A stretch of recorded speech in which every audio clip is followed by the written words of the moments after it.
La mayorazga de Bouzas, de Emilia Pardo Bazán. No pecaré de tan minuciosa y diligente que fije con exactitud el punto donde pasaron estos sucesos. Baste a los aficionados a la topografía novelesca saber que Bouzas lo mismo puede situarse en los límites de la pintoresca región berciana que hacia las profundidades y quebraduras del Barco de Valdeorras, enclavadas entre la Sierra de la Encina y la Sierra del Eje.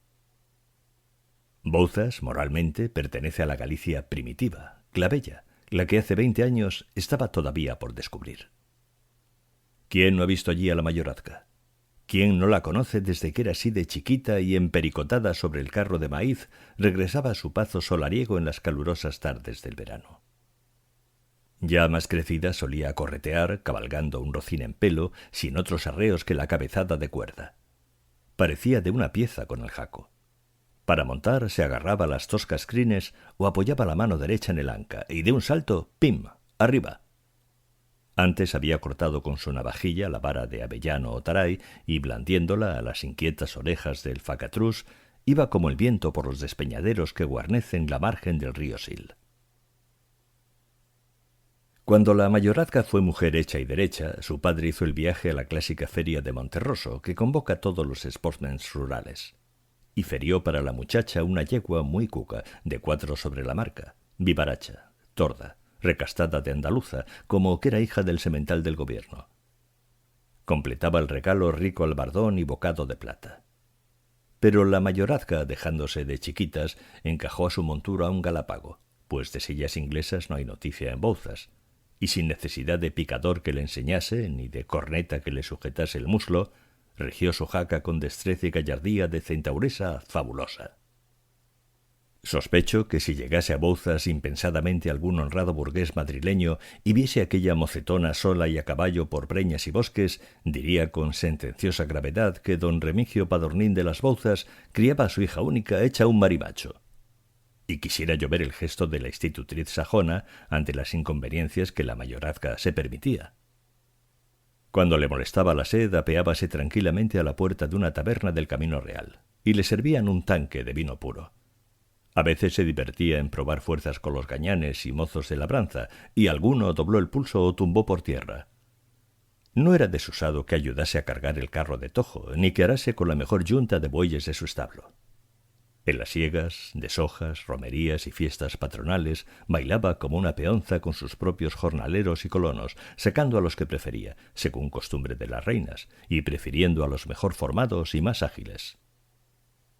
No obstante, primero se verían manchas en el cielo que sombras en la ruda virtud de la mayorazga. No tenía otro código de moral sino el catecismo, aprendido en la niñez, pero le bastaba para regular el uso de su salvaje libertad. Católica, machamartillo, oía su misa diaria en verano como en invierno, guiaba por las tardes el rosario, daba cuanta limosna podía. Su democrática familiaridad con los labriegos procedía de un instinto de régimen patriarcal, en que iba envuelta la idea de pertenecer a otra raza superior. Y precisamente la convicción de que aquellas gentes no eran como ella consistía el toque de la llaneza con que les trataba, hasta el extremo de sentarse a su mesa un día sí y otro también, dando ejemplo de frugalidad, viviendo de caldo de pote y pan de maíz o centeno. Al padre se le caía la baba con aquella hija activa y resuelta. Él era hombre bonachón y sedentario que entró a heredar el vínculo de Bouzas por la trágica muerte de su hermano mayor, el cual, en la primera guerra civil, había levantado una partidilla, vagando por el contorno bajo el alias guerrero de señorito de Padornín, hasta que un día le pilló la tropa y le arrojó al río, después de envainarle 3 bayonetas en el cuerpo. Don Remigio, el segundón, hizo como el gato escaldado. Nunca quiso abrir un periódico, opinar sobre nada, ni siquiera mezclarse en elecciones. Pasó la vida descuidada y apacible, jugando al tute con el veterinario y el cura. Frisaría la mayorazga en los 22 cuando su padre notó que se desmejoraba, que tenía oscuras las ojeras y mazados los párpados, que salía menos con la yegua y que se quedaba pensativa sin causa alguna. «Hay que casar a la rapaza», discurrió sabiamente el viejo, y acordándose de cierto hidalgo, antaño muy amigo suyo, Balboa de Fonsagrada, favorecido por la providencia con numerosa y masculina prole, le dirigió una misiva proponiéndole un enlace. La respuesta fue que no tardaría en presentarse en las Bouzas el segundón de Balboa, recién licenciado en la Facultad de Derecho de Santiago, porque el mayor no podía abandonar la casa y el más joven estaba desposado ya.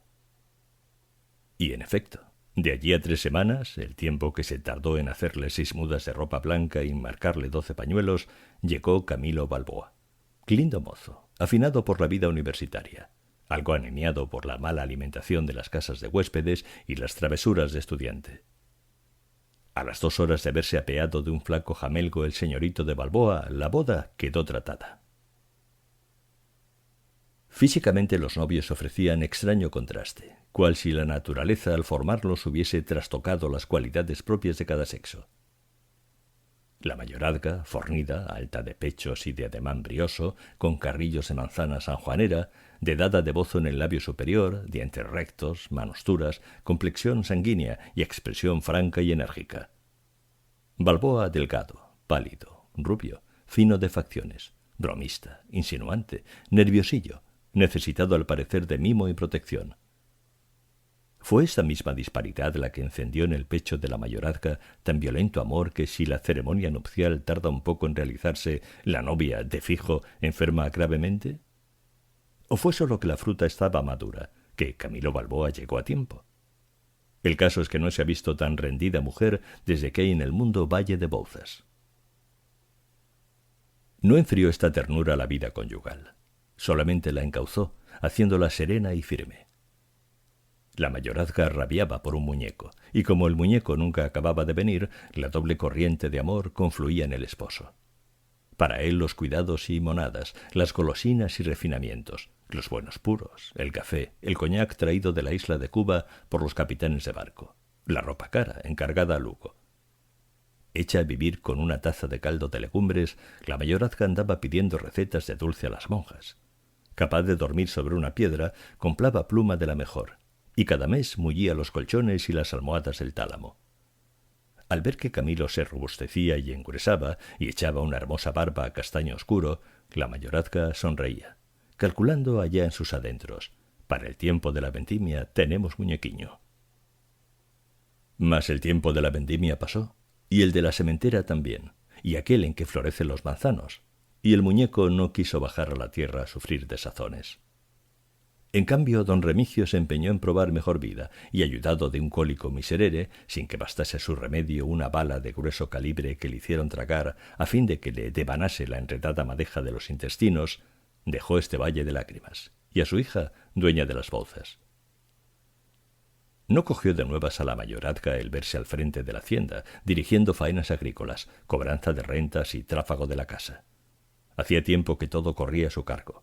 El padre no se metía en nada. El marido, indolente para los negocios prácticos, no la ayudaba mucho.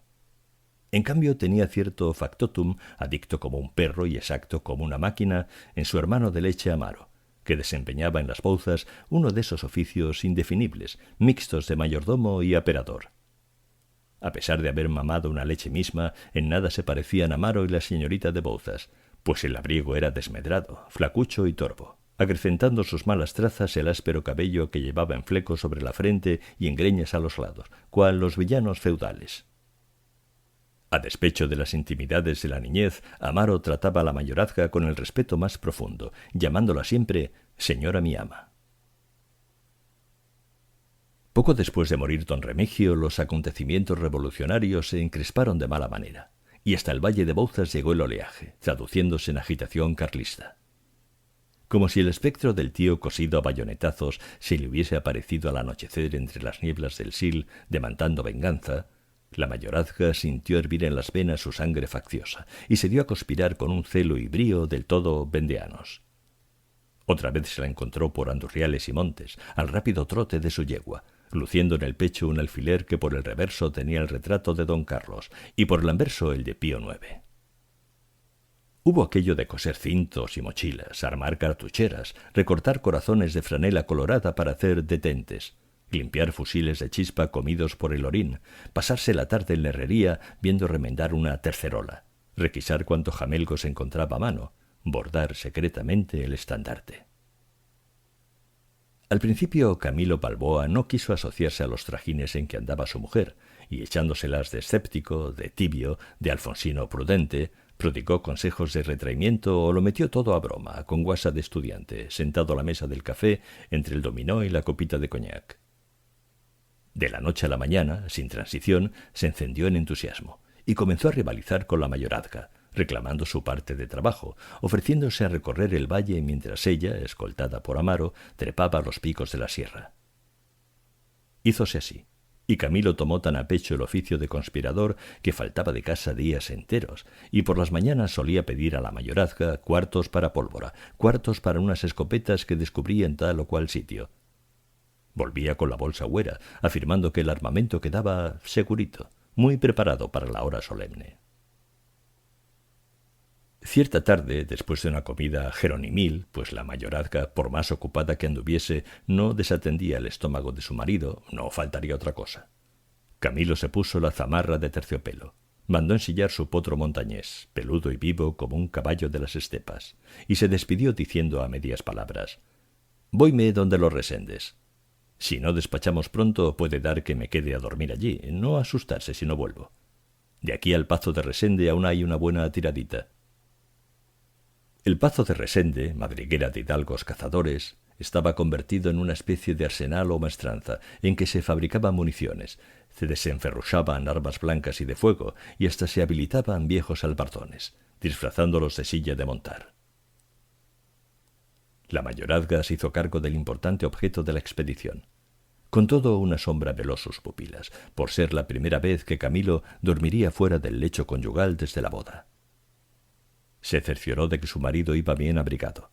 Llevaba las pistolas en el arzón y al cinto un revólver, por lo que pueda saltar. Y bajó a despedirle la portalada misma. Después llamó a Amaro y le mandó arrear las bestias, porque aquella tarde cumplía ver al cura de Burón, uno de los organizadores del futuro ejército real. Sin necesidad de blandir el látigo, hizo la mayorazga tomar a su yegua animado trote, mientras el rocín de Amaro, rijoso y emberrechinado como una fiera, galopaba delante, a trancos desiguales y furibundos. Ama y escudero callaban. Él taciturno y zaino más que de costumbre, ella un poco melancólica, pensando en la noche de soledad.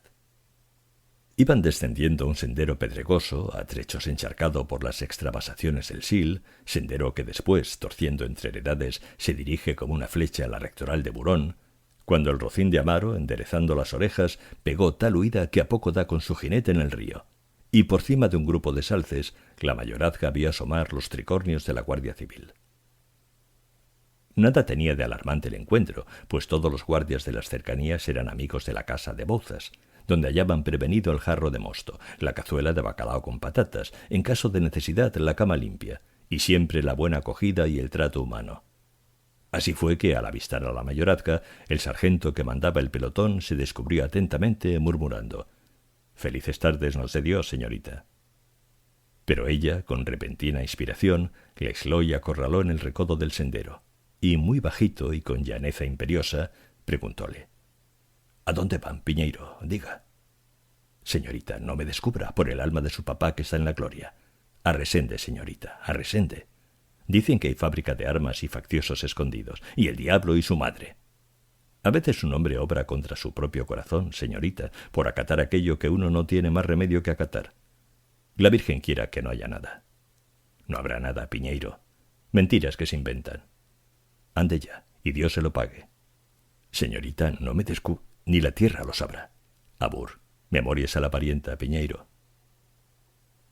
Aún se veía brillar entre los alces el hule de los capotes y ya la mayorazga llamaba apresuradamente: «Amaro». «Señora mi ama». «Ven, hombre». «No puedo allegarme. Si llego el caballo a la yegua, tenemos música». «Pues bájate, papamoscas». Dejando su jaco atado a un tronco, Amaro se acercó. «Montas otra vez. Corres más que el aire. Rodea, que no te vean los civiles. A Resende, a avisar al señorito que allá va la guardia para registrar el pazo. Que entierren las armas, que escondan la pólvora y los cartuchos. Mi marido que ataje por la Illosa y que se venga a casa enseguida. ¿Aún no montaste?» Inmóvil, arrugando el entrecejo, rascándose la oreja por junto a la sien, clavando en tierra la vista, Amaro no daba más señales de menearse que si fuese hecho de piedra. «A ver, contesta. ¿Qué embuchado traes, Amaro? ¿Tú hablas o no hablas, o me largo yo a Resende en persona? Amaro no alzó los ojos, ni hizo más movimiento que subir la mano de la sien a la frente, revolviendo las guedejas. Pero entreabrió los labios, y dando primero un suspiro, tartamudeó con oscura voz y pronunciación dificultosa. Si es por avisar a los señoritos de Resende, un suponer, bueno, voy, que pronto se llega.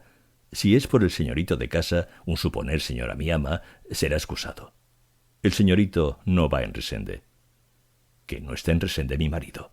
No, señora mi ama, con perdón, en Resende no, señora. Pues, ¿dónde está? Estará donde va cuantos días Dios echa al mundo. La mayorazga se tambaleó en su galápago, soltando las riendas de la yegua, que resopló sorprendida y deseosa de correr. ¿A dónde va todos los días? Todos los días. Pero, ¿a dónde? ¿A dónde? Si no lo vomitas pronto, más te valiera no haber nacido.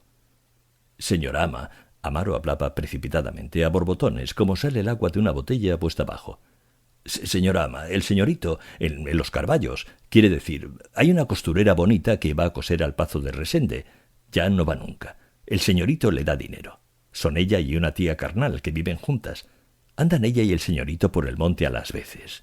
En la feria de Llosa el señorito le mercó unos aretes de oro. La traen muy maja. La llaman la flor de la maravilla, porque cuando se pone a morir y cuando aparece sana y buena cantando y bailando. Estará loca, un suponer. Oía la mayorazga sin pestañear.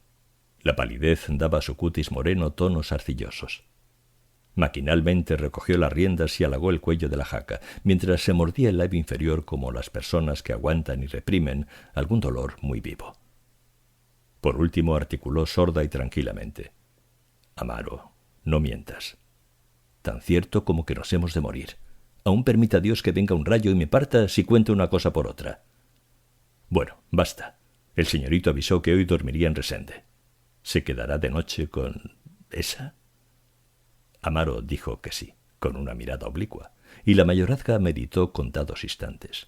Su natural resuelto abrevió aquel momento de indecisión y lucha. Oye, tú te largas a Resende a avisar, volando. Has de llegar con tiempo para que escondan las armas. Del señorito no dices allí ni esto. Vuelves y me encuentras una hora antes de romper el día junto al soto de los Carballos, como se va a la fuente del Raposo. Anda ya. Amaro silbó a su jaco. Sacó del bolsillo la navaja de picar tagarninas y, azuzándole suavemente con ella, salió a galope. Mucho antes que los civiles llegó a Resende, y el sargento Piñeiro tuvo el gusto de no hallar otras armas en el Pazo sino un asador en la cocina y las escopetas de caza de los señoritos en la sala, arrimadas a un rincón. Aún no se oían en el bosque esos primeros susurros de follaje y píos de pájaros que anuncian la proximidad del amanecer, cuando Amaro se unía en los Carballos con su ama, ocultándose al punto los dos tras un grupo de robles, a cuyos troncos ataron las cabalgaduras. En silencio esperarían cosa de hora y media. La luz blanquecina del alba se derramaba por el paisaje, y el sol empezaba a desgarrar el toldo de niebla del río, cuando dos figuras humanas, un hombre joven y apuesto y una mocita esbelta, reidora, fresca como la madrugada y soñolienta todavía, se despidieron tiernamente a poca distancia del robledal. El hombre que llevaba del diestro un caballo lo montó y salió al trote largo, como quien tiene prisa. La muchacha, después de seguirle con los ojos, se desperezó y se tocó un pañuelo azul, pues estaba en cabello, con dos largas trenzas colgantes.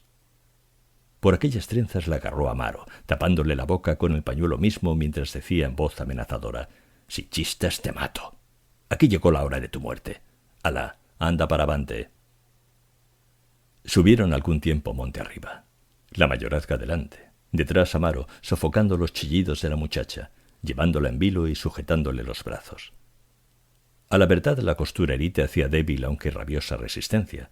Su cuerpecillo gentil, pero endeble, no le pesaba nada a Amaro, y únicamente le apretaba las quijadas para que no mordiese y las muñecas para que no arañase. Iba lívida como una difunta, y así que se vio bastante lejos de su casa, entre las carrascas del monte, paró de retorcerse y empezó a implorar misericordia. Habrían andado cosa de un cuarto de legua y se encontraban en una loma desierta y bravía, limitada por negros peñascales, a cuyos pies rodaba mudamente el Sil. Entonces la mayorazga se volvió, se detuvo y contempló a su rival un instante. La costurera tenía una de esas caritas finas y menudas que los aldeanos llaman caras de virgen y parecen modeladas en cera, a la sazón mucho más, a causa de su extrema palidez. No obstante, al caer sobre ella la mirada ofendida de la esposa, los nervios de la muchacha se crisparon, y sus pupilas destellaron una chispa de odio triunfante, como si dijesen: «Puedes matarme, pero hace media hora tu marido descansaba en mis brazos». Con aquella chispa sombría se confundió un reflejo de oro, un fulgor que el sol naciente arrancó de la oreja menudita y nacarada. Eran los pendientes, obsequio de Camilo Balboa. La mayorazga preguntó en voz ronca y grave: «¿Fue mi marido quien te regaló esos aretes?» «Sí», respondieron los ojos de víbora. «Pues yo te corto las orejas», sentenció la mayorazga extendiendo la mano. Y Amaro, que no era manco ni sordo, sacó su navajilla corta, la abrió con los dientes, la esgrimió. Oyóse un aullido largo, pavoroso, de agonía y sordos gemidos. «¿La tiro al sil?», preguntó el hermano de leche, levantando en brazos a la víctima, desmayada y cubierta de sangre. «No, déjala ahí ya. Vamos pronto a donde quedaron las caballerías. Si mi potro acierta a soltarse y se arrima la yegua, la hicimos, señora ama». Y bajaron por el monte sin volver la vista atrás. De la costurera bonita se sabe que no apareció nunca en público sin llevar el pañuelo muy llegado a la cara. De la mayorazga, que al otro año tuvo muñeco. De Camilo Balboa, que no le jugó más picardías a su mujer, o si se las jugó supo disimularlas hábilmente. Y de la partida aquella que se preparaba en Resende, que sus hazañas no pasaron a la historia.